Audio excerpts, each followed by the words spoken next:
สบายดีทุกคนบ่ต้องเว้าหลายใหญ่ห้างมื้อนี้เนี่ยฝนตกมื้อนี้ข้าวสวยทำกันเด้อบ่มีเวียกเลย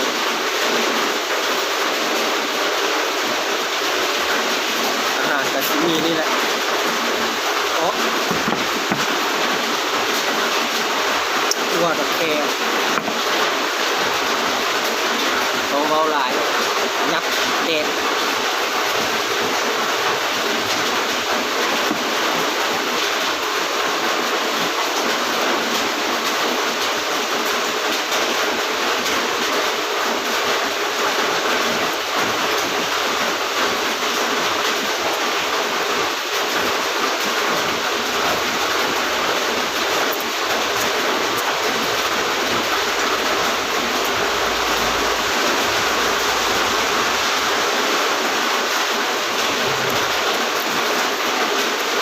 มีฝนตกเลย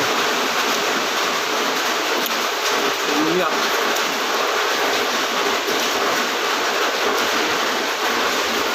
สบายดีทุกคนเด้อกินข้าวนำกันเด้อ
ยัดตัวดอกแค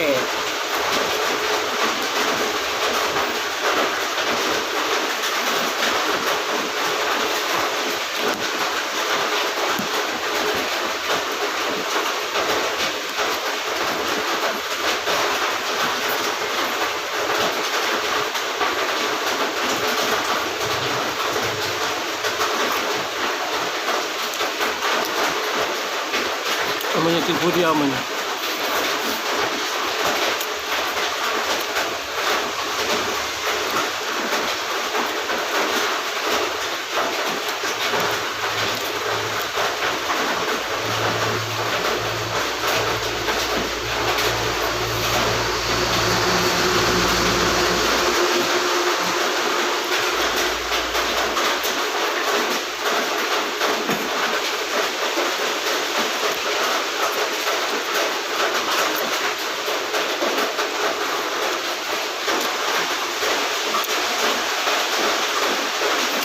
สบายดีพี่น้องฟังไทยฟังลาวเรื่อง